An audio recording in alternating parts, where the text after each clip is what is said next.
오늘 우리에게 주신 하나님의 말씀입니다. 히브리서 11장 17절에서 22절까지입니다. 하나님의 말씀입니다. 아브라함은 시험을 받을 때에 믿음으로 이삭을 드렸으니 그는 약속들을 받은 자로 돼 그 외아들을 드렸느니라. 그에게 이미 말씀하시기를 내 자손이라 칭할 자는 이삭으로 말미암으리라 하셨으니 그가 하나님이 능히 이삭을 죽은 자 가운데에서 다시 살리실 줄로 생각한지라. 비유컨대 그를 죽은 자 가운데서 도로 받은 것이니라. 믿음으로 이삭은 장차 있을 일에 대하여 야곱과 에사에게 축복하였으며 믿음으로 야곱은 죽을 때에 요셉의 각 아들에게 축복하고 그 지팡이 머리에 의지하여 경배하였으며 믿음으로 요셉은 임종시에 이스라엘 자손들이 떠날 것을 말하고 또 자기 뼈를 위하여 명령하였으며 아멘. 여러분 추석 연휴 잘 보내고 계십니까? 옆에 계신 분들 한번 축복하면서 한번 선포하면 좋겠습니다. 예수님의 이름으로 축복합니다. 이틀 더 남았는데 여러분 행복하게 가족들과 함께 추석 연휴 잘 보내시기 바랍니다. 명절이 되면 흩어졌던 가족들이 함께 모입니다. 요즘은 자녀가 없는 가정도 있고 또 자녀가 있다 하더라도 한 명밖에 없고 그래서 가족들이 함께 모이면 경험하지 못했던 새로운 것들을 경험하게 됩니다. 명절이 되면 스트레스도 되지만 한편으로는 자녀들이 조부모를 만나서 조부모에게 받는 또 새로운 사랑을 이렇게 경험하게 됩니다. 부모의 사랑은요, 한참 바쁠 때예요. 삶이 한참 힘겨울 때예요. 그래서 전폭적으로 자녀에게 사랑을 다 쏟아주지를 못해요. 근데 조부모의 사랑은요, 하나님의 사랑에 가까워요. 무조건적인 사랑으로 손자, 손녀들에게 쏟아주는 사랑이 있어요. 그래서 부모의 사랑과는 좀 다른 조부모에게서 이렇게 체험하는 사랑이 아이들에게 주는 영향이 크다고 그래요. 그래서 조부모랑 가까이서 이렇게 지내는 손자, 손녀들의 어떤 정서가 상당히 안정되어 있다고 하고요. 그런 아이들이 가지는 신앙도 상당히 안정된 어떤 신앙의 기반 위에서 잘 이렇게 자란다고 그럽니다. 심리학자들은요, 특별히 그 신앙에 관계된 심리학자들은요, 우리가 하나님에 대해서 가지는 믿음을요, 어디에서 찾냐 하면 부모님이 어떤 부모님이었는가를 보면서 그 사람의 믿음의 색깔을 찾고요. 조부모님이 어떤 영향을 그에게 주었는가에 따라서 그의 어떤 믿음의 색깔이 상당히 달라지는 것을 이렇게 발견하게 됩니다. 명절인데 좀 가족들이 함께 모이는 것이 좀 약간 스트레스도 되고 부담도 되고 그래요. 하지만 또 얻는 것도 많아요. 함께 모여서 평소에 체험해 보지 못했던 가족 관계를 한번 이렇게 체험해 보시고 그 사랑도 한번 느껴보는 시간이 되었으면 좋겠습니다. 오늘 저는 족장들의 믿음에 대해서 한번 살펴보려고 해요. 우리 부모님에 대한 우리들의 어떤 신뢰, 조부모님에 대한 신뢰, 이것이 우리의 믿음에 상당히 영향을 많이 끼치는데요. 어떤 색깔을 가지고 어떤 종류의 믿음을 가지고 우리가 서 있는가 하는 것을 이 네 명의 족장에 대해서 한번 이렇게 한번 비춰봤으면 좋겠어요. 아, 내 믿음은 아브라함의 믿음이랑 비슷하구나. 아, 내 믿음은 요셉의 믿음이랑 비슷하구나. 한번 자기 믿음이 어떤 사람과 비슷한 믿음을 가지고 있는지를 한번 찾아보시면 좋겠고요. 나는 이도 저도 아닌 것 같다. 나는 아직 믿음이 어떤 믿음인지도 모르겠다 싶으면요. 여러분들이 가장 선호하고 여러분들이 가장 익숙하게 생각하는 한 분을 이렇게 정하면 좋을 것 같아요. 여러분, 우리의 믿음이 완벽할 수는 없잖아요. 완전히 모든 것을 다 수용할 수 있는 그런 믿음을 가질 수는 없잖아요. 그래서 한 명을 정하면 좋을 것 같아요. 저도 사실은 한 명 있어요. 나는 이런 믿음을 가지면 좋겠다 생각되는 한 명이 있어요. 그리고 저희 신앙의 모델로 이렇게 세워놓고 저는 한때 제 닉네임도 그 분 이름을 따서 이렇게 닉네임을 하고 그러기도 했습니다. 여러분들도 한번 기회 한번 정해보시고 여러분들의 믿음이 어떤 색깔을 가진 어떤 종류의 믿음을 가지고 설 것인지 한번 생각해 보시고 여러분 그런 믿음의 깊이를 좀 더해가면 하나님께 쓰임받을 수 있는 나름대로의 어떤 신앙의 삶을 이렇게 세워갈 수 있는 믿음으로 성장되어 갈 수 있다 생각합니다. 첫 번째 우리가 생각할 믿음은 아브라함의 믿음입니다. 저 앞에 8절을 보면요. 믿음으로 아브라함은 부르심을 받을 때에 순종하여 장래의 유업으로 받을 땅에 나아갈새 갈 바를 알지 못하고 나아갔다. 아브라함의 믿음은 어떤 믿음이었는가? 이런 믿음이었다. 환경, 새롭게 바뀌는 자기 고향 친척 아버지 집을 떠나야 하는 이런 상황에 직면했을 때 그는 어떤 믿음으로 섰는가 하는 것을 보여주고 있습니다. 오늘 읽은 17절 말씀을 보면요. 아브라함은 시험 받을 때에 믿음으로 이삭을 드렸으니 그는 약속들을 받은 자로 돼 그 외아들을 드렸느니라. 이삭을 바치라고 하는 이 문제에 직면했을 때 아브라함은 어떻게 이 문제를 해결해 나갔는가? 아브라함의 믿음은 어떤 믿음이었는가 하는 것을 보여주고 있는 것이죠. 여러분, 갈대와 우르에서 아버지 집을 떠나라. 그런데 하나님께서 아브라함에게 어디로 가야 될지를 가르쳐 주지를 않으셨어요. 그런데 아브라함은 떠나라는 그 하나님의 명령에 순종해서 아버지 집을 떠날 수 있었던 거죠. 여러분, 떠나는 것이 쉬운 일인가요? 쉽지 않아요. 손에 쥔 것을 놓는 것이 쉬운 일인가요? 쉽지 않아요. 여러분, 우리가 떠나거나 손에 쥔 것을 놓을 때는 어떤 때 떠나거나 손에 쥔 것을 놓냐 하면요. 이럴 때 떠나요. 이거 쓸모없는 것이네. 이거 형편없는 것이네. 이렇게 판단될 때 떠나거나 손에 있는 것을 놔요. 또는요. 우리가 손에 쥐고 있는 이것이 얼마나 소중하고 값진 것인지를 모를 때 그것을 손에서 놓는 거죠.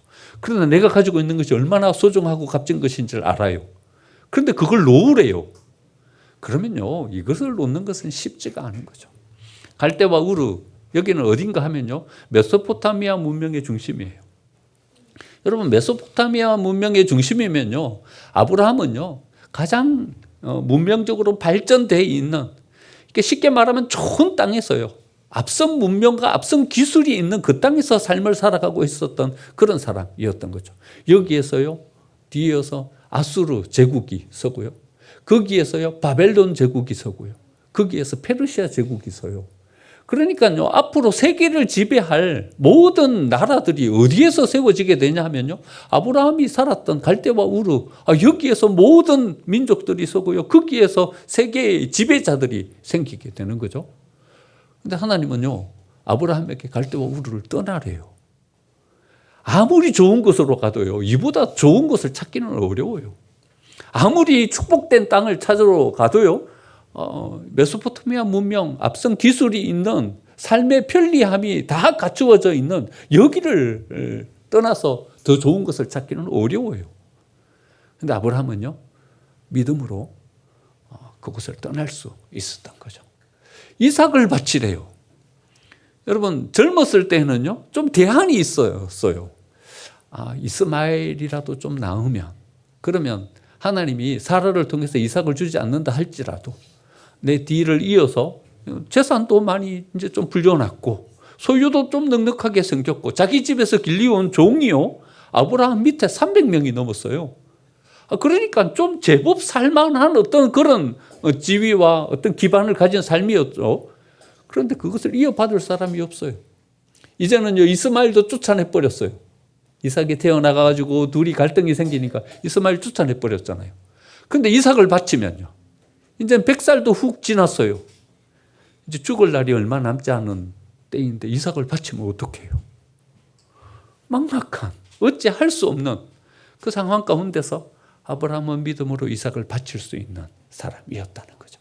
아브라함의 믿음은 어떤 믿음이었냐 하면요, 우리가 직면하고 있는 상황, 이 상황을 어떤 다른 방법과 다른 사람과 길을 찾아서 이 상황을 극복하려고 하지 않았다는 거예요. 믿음으로 자기에게 주어진 이 상황을 극복해 나갔던 거죠. 어떤 문제가 닥쳤어요. 그 문제를 사라와 상의를 해가지고 다른 어떤 대안을 찾아가지고 이렇게 해결하려고 하지 않고 믿음으로 이 모든 것들을 해결하려고 했던 그런 믿음을 가진 사람이었다는 거죠. 아브라함의 이 믿음은요, 이런 믿음인 거예요. 하나님이 내게 뭔가를 주신다면 하나님 주신 그게 가장 값진 것일 것이다.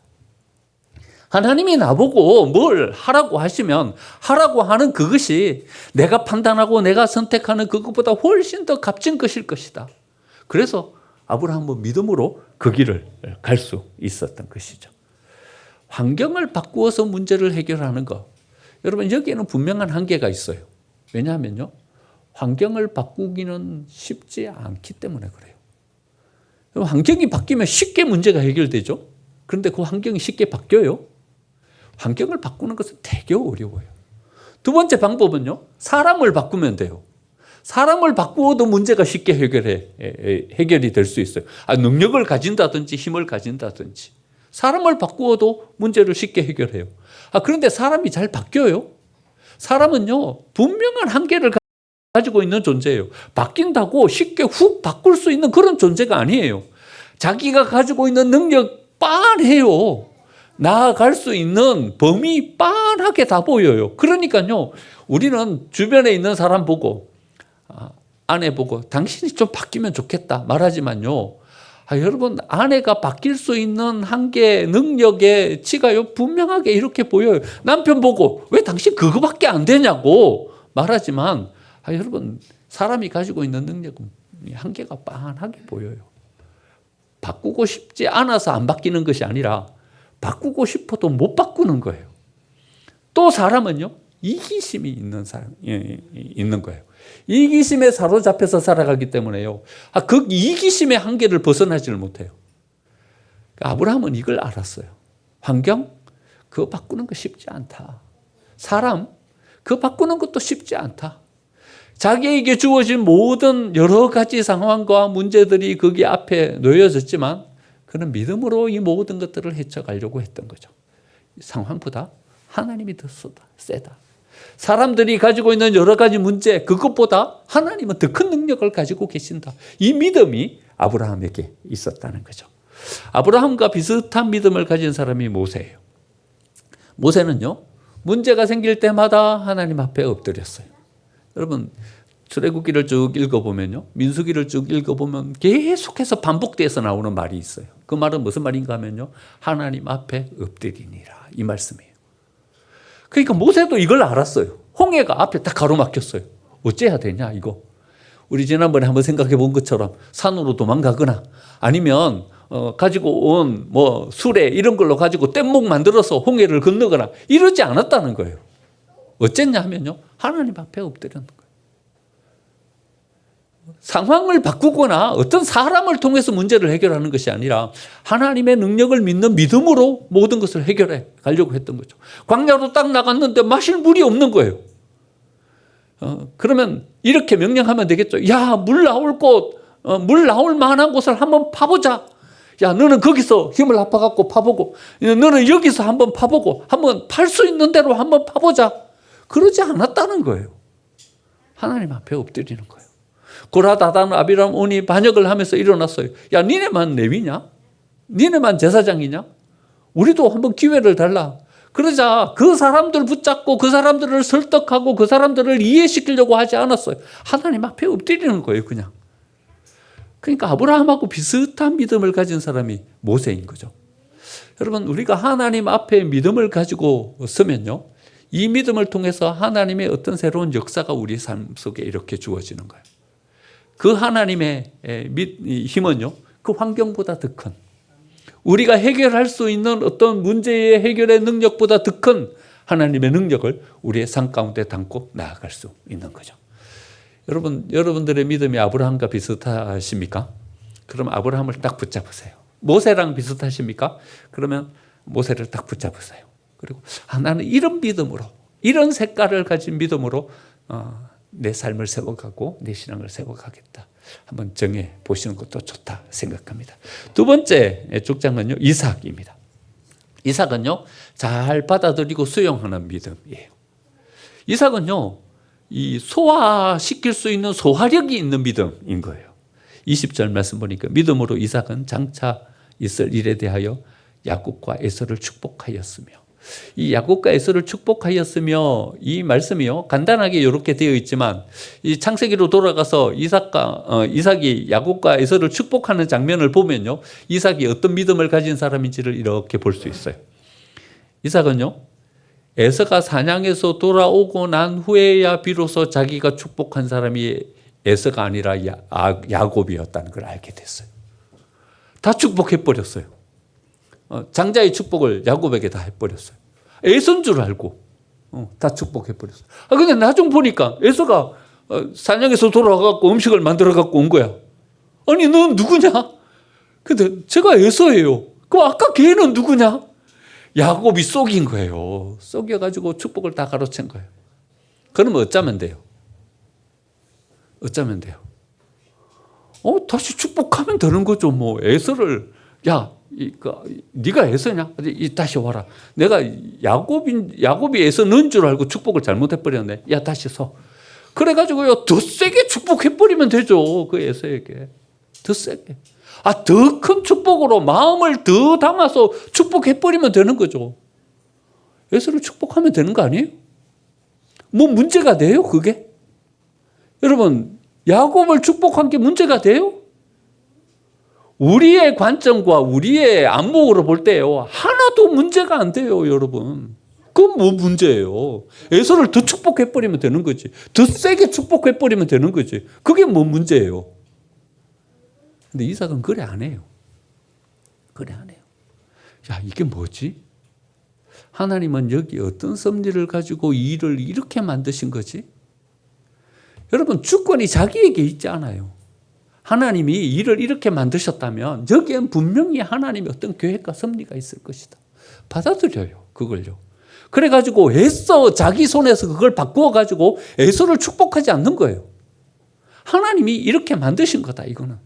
하나님의 뜻을 고스란히 이렇게 받아들이고 수용하는 거죠. 아브라함이 이삭이 어렸을 때 이삭을 등짐에다가 나무를 한 거 이렇게 지우고는 모리아산을 향해서 가는 거예요. 그런데 분명히 아버지 아브라함이 제사를 드리러 가는 것 같아. 근데 드릴 어떤 그 제물을 태울 나무도 뒤에 지고 갔고 불도 있고 나머지는 다 있는데 보니까 아버지 아브라함이 칼도 이렇게 들고 가고 다 있는데 양이 없어. 제물이 없어. 그래서 묻는 거예요. 이삭이 아브라함에게. 다 있는데 아버지, 어린 양은 어디 있어요? 그런데 아브라함이 알지 못하는 대답을 하는 거예요. 하나님이 자기를 위해서 친히 준비하실 것이다. 나중 그 모리아산 꼭대기 가가지고 알았어요. 자기가 제물이라는 걸 알았어요. 야, 제물이 나구나. 아버지가 어디 가자 그럴 때 함부로 따라가면 안 되는구나. 그때서야 알았어요. 그래서 도망가면 되잖아. 뭐 까짓건 못 도망가요? 훅 뿌리치고 막 도망가 버리면. 아브라함이 자기를 묶는 거예요. 그거까짓건 못 뿌렸어요? 이제 10대 중반 됐으면 뭐 100몇 살 된 아버지쯤이야 뭐 뿌리치고 도망갈 수 있는 거죠. 근데 이삭은요, 순순히 그걸 다 수용해요. 다 받아들여요. 그러니까 이삭의 믿음은 어떤 믿음인가 하면요, 자기의 생각과 자기의 뜻대로 뭘 자기 마음대로 바꾸는 사람이 아닌 거예요. 하나님이 어떤 계획과 섭리를 가지고 내 삶을 인도하고 계시고 나는 어떤 존재로 하나님 앞에 서서 하나님 앞에 어떻게 쓰임받는 사람으로 내가 여기 서 있는가. 하나님이 그에게 말씀하시는 대로 쏙 받아들이는 거예요. 소화시키는 거예요. 하나님이 어떤 말씀과 어떤 상황을 주시면 그것을 그대로 받아들이는 거예요. 수용하고 소화시키는 거예요. 여러분, 문제는요, 우리 안에 그것을 받아들이고 소화시킬 수 있는 소화력이 없는 게 문제예요. 하나님이 우리에게 잘못된 것을 주셔요. 우리에게 복이 되지 않을 만한 뭔가를 주셔요. 하나님은요, 복이 되지 않을 것을 우리에게 주시지 않아요. 다 복이 될 것을 우리에게 주셔요. 그런데 다만 우리가 그것을 소화를 못 시키는 거예요. 받아들이지를 못하는 거예요. 그런데 그걸 받아들이지를 못하니까 우리에게 복이 될 그것을 우리는 그냥 물리치고 그렇게 사는 거죠. 여러분, 이삭만큼 복된 삶을 산 사람이 어디 있습니까? 4명의 족장 가운데요, 가장 평안의 복을 누린 사람이 이삭입니다. 가는 곳마다 하나님의 은혜가 넘쳤어요. 여러분, 이삭은 어떤 사람이었습니까? 샘 파는 사람이었어요. 샘을 파면요, 거기서 물이 나와요. 블레셋 사람들이 시기가 가득해갖고 샘을 빼앗아 버렸어요. 그러면 주고 또 다른 데로 가는 거예요. 그 셈 내 셈이다. 내가 판 거다. 싸우지도 않아요. 그냥 니네 가지고 싶냐? 그럼 가져라. 그리고 다른 거 가는 거예요. 가서 셈을 파면요 거기 또 셈이 나와요. 블레셋 사람들이 시기가 나가지고 또 가서 그것도 빼앗아요. 그래, 야 이것도 가지고 싶냐? 그럼 가지려면 가져라. 또 다른 데 가고 또 셈을 파면 또 거기 셈이 나와요. 여러분 이게 그냥 자연스러운 일 같지만요. 이건요 자연스러운 일이 아니에요. 셈은요 자기 생명과도 같은 것이에요. 그곳에서는요. 셈 하나가 있으면요 거기에서 한 부족이 일어날 수 있어요. 셈이 없어서요 농사를 못 짓는 거예요. 그 땅은 이 땅이 부족해가지고 사람이 못 사는 곳이 아니라 물이 부족해서 사람이 못 사는 거예요. 샘만 있으면요 거기서 농사를 지을 수 있고, 샘만 있으면 거기서 양을 키울 수 있고, 샘만 있으면 사람이 살 수 있는 거예요. 샘이 얼마나 중요한 거예요. 근데 이삭은요 파기만 하면 샘이 나는 사람이에요. 하나님이 그에게 그런 축복과 은혜를 허락해 주신 거죠. 이삭과 비슷한 믿음을 가진 사람이 다윗이에요. 이 다윗은요 하나님이 기름을 부어 놓고서는 광야로 내쫓아 버리세요. 아니 하나님 나를 왕으로 기름 부어 놓으실 때는 언제고 광야로 내쫓으시는 건 뭡니까? 하나님께 따져 묻지 않아요. 광야로 내보내시면 광야로 나가는 그 삶을 순순히 수용하면서 광야로 나가요. 사울이 죽었는데요 하나님이 사울의 왕궁이 있는 기브아로 올라가라고 하지 않고요 헤브론으로 가라고 그래요. 헤브론은요 저기 귀퉁이에요. 중심이 아니에요. 어디로 가야지 왕이 될 수 있냐 하면요 사울의 왕궁이 있는 기브아로 가야지 왕이 되는 거예요. 그런데 저 귀퉁이 헤브론으로 가요. 결국 다윗은요 전 통일 왕국의 왕이 못 돼요. 거기서 유다 지파와 베냐민 지파 두 지파의 왕이 되죠. 그리고 7년 반을 기다려요. 다 됐는데 이제 사울도 죽고 다 됐는데 근데 자기 마음대로 막 하지 않아요. 하나님께서 주시는 그 때를 기다리면서 그것을 이렇게 받아들이고 기다려요. 7년 반을 거기서 기다려요. 압살롬의 반역이 일어났어요. 반역이 일어났는데 시므이가요 다윗을 계속 쫓아오면서 다윗을 저주하면서 쫓아오는 거예요. 밑에 있는 부하 장소가 제가 죽여버릴까요? 여러분 그 시므이를 죽일 수 있는 힘이 다윗에게 없었을까요? 가만히 놔둬라. 가만히 놔둬라. 다윗은요 주어지는 대로 모든 것을 이렇게 받아들이는 사람인 거예요. 다윗이 그냥 왕이 성군이 된 것이 아니라 이삭처럼 잘 수용하고 받아들일 수 있는 믿음. 하나님이 이 사건을 통해서 이 상황을 통해서 나에게 어떤 복과 어떤 은혜를 주실지, 이것을 통해서 하나님은 이것이 변해서 나에게 어떤 또 큰 은혜로 나에게 응답해 주실지 그 기대를 가면서 가는 거예요. 시므이 가만히 놔둬라. 내가 참고 그것을 받아들이고 수용하면서 간 이것이 하나님께서 나에게 어떤 은혜로 대갚아 주실지 나는 그것을 기대하면서 간다. 이게 다윗의 고백인 거예요. 잘 받아들이고 수용하면요 그것을 내 속에서 소화시킬 수만 있으면요 그것은 내게 복이 되고 내게 은혜가 되는 거죠. 여러분 하나님께서 우리에게 안 좋은 것을 주시겠습니까? 하나님께서 우리에게 독이 될 것을 주시겠습니까? 예수님 이래 말씀하시죠. 누가 자녀가 떡을 달라 하는데 돌을 줄 부모가 어디 있겠냐. 믿음을 좀 가져라. 누가 자녀가 생선을 달라 하는데 독사를 줄 부모가 어디 있겠냐. 믿음을 좀 가져라. 우리에게 이렇게 요청하시는 거죠. 이 믿음이 이삭의 믿음인 거죠. 여러분 이삭의 믿음과 비슷한 분이 계세요. 나는 성령이 이삭인 것 같다. 그러면요 이삭을 딱 붙잡으세요. 다윗을 딱 붙잡으세요. 그러면 하나님께서 여러분들에게 평안의 복으로 함께해 주실 줄 믿습니다. 세 번째는요 야곱의 믿음이에요. 야곱의 믿음은요 예배를 통해서 그의 앞길을 열어가는 믿음이에요. 지팡이 머리에 의지하여 경배했다. 여러분 지팡이 머리에 의지해서 경배했다는 말이 무슨 말씀일까요? 나이가 들어가지고 이제는요 그가 제대로 걸을 수도 없고 예배 자리로 나아갈 수도 없어요. 그만큼 이제 나이가 많이 들었다는 거죠. 걸을 수도 없는 그때가 되었을 때 어떻게 예배의 자리로 나아갔냐면요 지팡이를 의지해서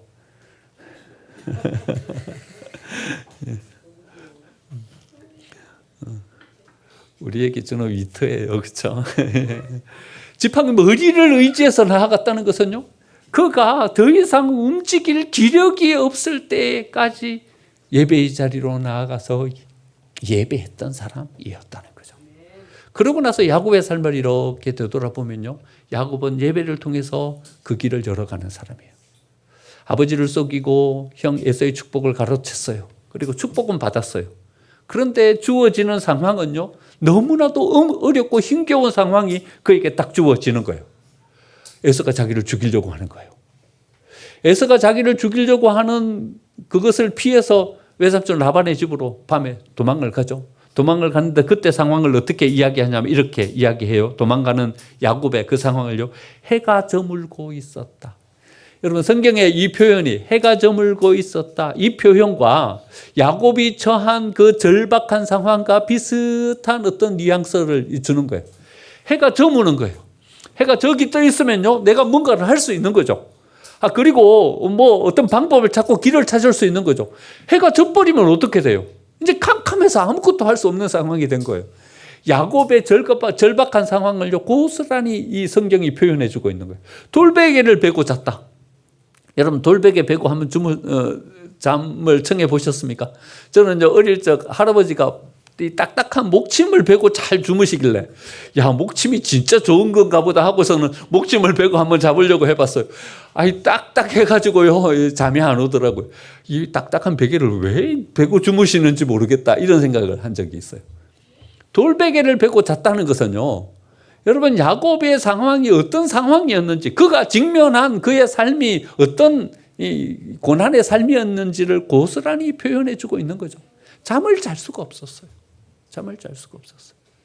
앞으로 자기의 삶의 미래가 어떻게 펼쳐질지, 축복은 가로챘지만 오히려 자기 앞에 펼쳐지는 모든 상황은 고난이고 어려움인 거예요. 그러자 그는 베델에서 하나님께 예배합니다. 베델의 그 예배가요, 그 앞으로 미래의 이 야곱의 삶을 열어주는 통로가 됩니다. 거기서 하나님을 만났어요. 하나님을 만나고 하나님이 주신 은혜의 약속도 받고 그가 하나님 앞에 서원한 서원도 가지고 섭니다. 그랬더니 바단 아람에 딱 갔더니 거기서 누굴 만나요? 우물가에서요, 라헬을 딱 만나는 거예요. 여러분, 거기 바단 아람에 가가지고 외삼촌 라반 찾는 것이 여러분 쉬운 일이겠습니까? 서울 와갖고 김서방 찾는 거랑 똑같은 거죠. 얼마나 큰 도시인데요. 문명이 세워진 거대 도시인데 자기 외삼촌 라반을 어째 찾습니까? 그런데 우물에 딱 갔는데요, 그 우물 거기에 누가 왔냐 하면요, 외삼촌 라반의 딸인 라헬이 딱 온 거예요. 딱 만난 거예요. 여러분, 이걸 뭘 표시하고 있냐 하면요, 야곱의 삶이 그 베델의 예배를 통해서 어떻게 열려지고 있는가를 성경이 우리에게 보여주고 있는 거예요. 외삼촌 라반의 집에서 일했는데요, 튼튼하고 실한 것은 다 야곱의 것이 되는 거예요. 병들고 실하지 않은 것은 다 라반의 것이 되는 거예요. 점점 야곱의 소유가 늘어나는 거예요. 여러분, 이 삶을 어떻게 열어가냐 하면요, 베델에서의 예배, 그 예배를 통해서 야곱은 그의 삶을 그렇게 열어갔던 거죠. 그런데 소유가 더 많아져 갖고 라반이랑 같이 살 수가 없게 됐어. 가나안으로 돌아가려고 하는데 외삼촌 라반이 뒤에서 추격해가 와가지고는 이 갈등을 일으키는 거예요. 겨우 라반과의 문제를 해결하고 가나안을 향해서 가는데 앞에서는 누가 또 오냐 하면 에서가 자기 집에서 길러온 318명의 군사를 데리고 자기를 향해서 오는 거예요. 여러분, 그 군사를 데리고 왜 오는 거예요? 이 에서의 마음 가운데 분노가 가득한 거예요. 시간이 오래 흘렀지만 내가 가만히 놔두지 않겠다, 이 마음을 가지고 오는 거죠. 그런데요, 이 절박한 상황을 어떻게 또 열어가요? 앞에서는 에서, 뒤에서는 라반, 진퇴양난의 이 어려움을요, 약복강의 예배를 통해서 열어가요. 약복강에서 하나님을 붙잡고 씨름하는 예배를 드리죠. 그러자 그의 앞에 길이 열려요. 어떻게 열려요? 이 형 에서의 마음이 바뀌는 거예요. 와서는 목을 끌어안고 울고 그의 모든 쌓인 앙금을 다 해결하고 서게 되죠. 야곱이 하나님 앞에서 이렇게 세움 받았었던 것은요, 그가 예배를 통해서 막혔던 그의 삶을 열어갈 수 있는 힘을 거기서 얻었기 때문이죠.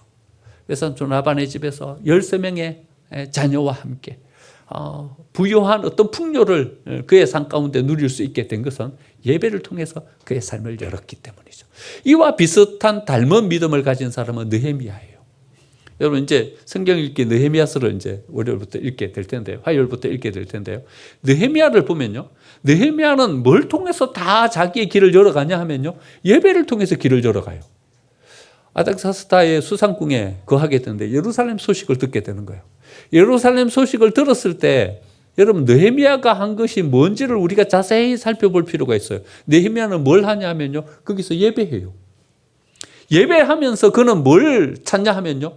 예루살렘 재건에 대한 사명을 거기서 받게 돼요. 예루살렘 성을 누가 재건할 거냐? 아, 내가 재건해야 되는구나. 예배를 통해서 사명을 찾아요. 그리고요. 사명은 찾았는데 자기가 아닥사스다의 술 맡은 관원장이잖아요. 여기서 어떻게 해요? 거기서 어떻게 이 사명을 감당할 자리로 나아갈까 근심하면서 있는데 아닥사스다가 묻는 거예요. 야, 너 얼굴빛이 왜 이렇게 근심에 가득 차 있냐? 기회잖아요. 그럼 어째야 돼요? 내가 사실은 이런 마음을 품고 있는데 그러지 않아요. 여러분 성경 읽을 때 찬찬히 봐보세요. 그때 느헤미야는 어찌하냐 하면요. 먼저 예배해요. 대답을 먼저 하는 것이 아니라 뭘 먼저 하냐 하면요. 예배를 먼저 해요.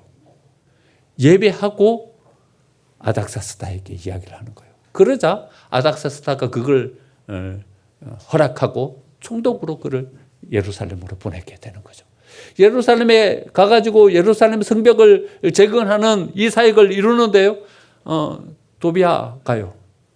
이것을 방해하기 시작하는 거예요. 방해하기 시작하면서 암살의 계획까지 잡아가지고 막 힘들게 하자. 어째요? 느헤미야는요? 또 예배하는 거예요. 방해의 세력이 앞서가지고 그의 모든 길을 더 이상 진척시킬 수가 없게 되었을 때 느헤미야서를 찬찬히 여러분 놓치지 말고 그 대목을 잘 보셔야 돼요. 예배하는 거예요. 예배하면서 또 길을 열어가는 거예요. 여러분 느헤미야는 자기의 삶을 어떻게 열어가냐 하면요. 예배를 통해서 열어가요. 예배를 통해서 사명을 얻고 예배를 통해서 예루살렘 통종으로 가고 예배를 통해서 방해의 세력의 모든 난관을 헤쳐서 나아가게 되는 거죠. 족장 야곱은요. 힘겨운 그의 삶이었지만 어떻게 그의 삶을 열어가냐 하면 예배를 통해서 그의 삶을 열어가는 사람이었어요. 여러분 야곱이랑 비슷하세요?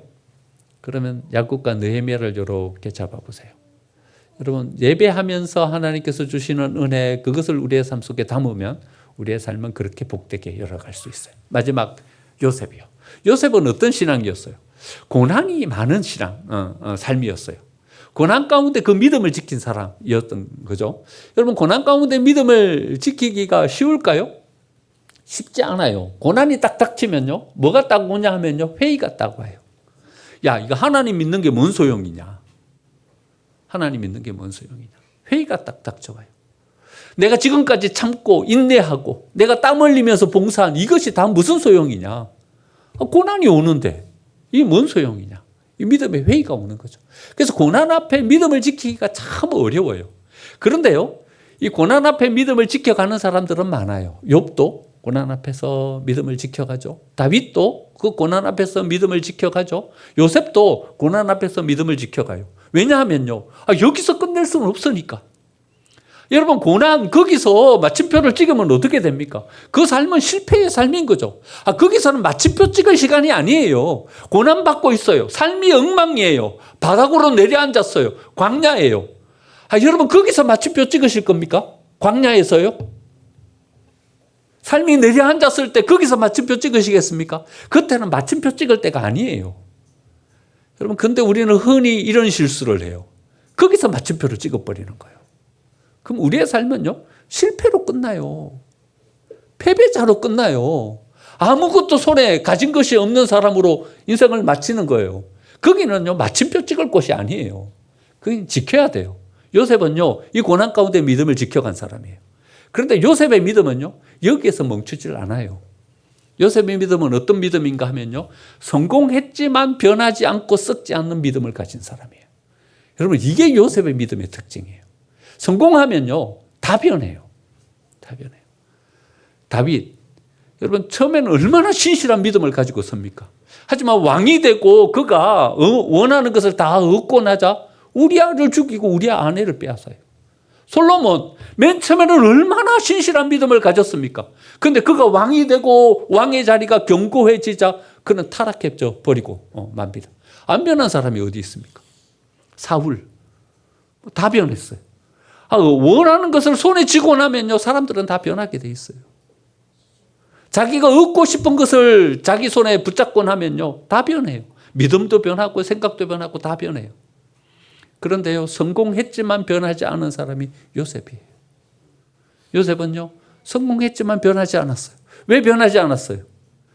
요셉의 이 변하지 않는 믿음은요, 여러분 아직도 그가 꿈꾸고 있는 꿈은 더 멀리 있었기 때문에 거기서 멈추어 서지 않았던 것이죠. 여러분 그 앞에 이렇게 보면요, 그 15절 말씀에 보면요, 우리가 읽지 않았지만 그들이 나온 바 본향을 생각하였더라면, 나온 바 본향 그 뒤쪽을 바라보지 않았다는 거예요. 내가 노예였었는데 지금은 보디발의 집에서 가정의 총무가 되었구나. 그것을 바라보지 않았다는 거예요. 물론 이 이야기는 이 아브라함의 이야기이지만요, 믿음을 가진 사람은요, 과거의 거기 자리를 보지 않고요, 미래에 하나님께서 내게 허락해 주실 그것을 바라보는 거예요. 어디요? 16절. 더 나은 본향을 사모하니, 더 나은 미래를 바라보면서 나아가는 거예요. 여러분, 이 보디발의 집에서 가정의 총무가 됐으면 이제 여기서는 노예 중에서는 성공한 노예니까 여기서 이제 멈추어 서도 돼요? 거기서 멈추어 서지 않았다는 거예요. 요셉은 더 나은 또 다른 어떤 미래를 꿈꾸는 믿음을 가졌다는 거예요. 그래서 그는 왕의 제수들이 갇히는 감옥에 갇혔지만 이 나라를 다스리는 총리가 되었어요. 여러분, 총리가 됐으니까 이제 여기서 이제 멈추어 서면 돼요? 여기서 더 올라갈 데가 어디 있어요? 왕 바로 밑인데 멈추어 서면 돼요? 거기서도 멈추어 서지 않았다는 거예요. 요셉은 더 나은 미래에 또 다른 희망을 가지고 섰다는 거예요. 어떤 희망요? 비록 70명이 여기로 내려왔지만 여기서 한 민족을 이루고 하나님께서 우리에게 약속해 주신 저 가나안 땅으로 다시 되돌아갈 것을 꿈꾸면서 갔다는 거예요. 그 꿈이 있었으니까 어떻게 요셉이 이야기한 거예요? 임종시에 22절, 임종시에 자기 뼈를 위하여 명하였으면 내 뼈를 가지고 돌아가라, 이렇게 명했다는 거예요. 요셉은 뭐까지 바라봤냐 하면요, 결국 나중에 여기에서 이 민족이 다시 한 민족을 이루고 가나안 땅으로 돌아갈 것, 그것까지 바라봤다는 거예요.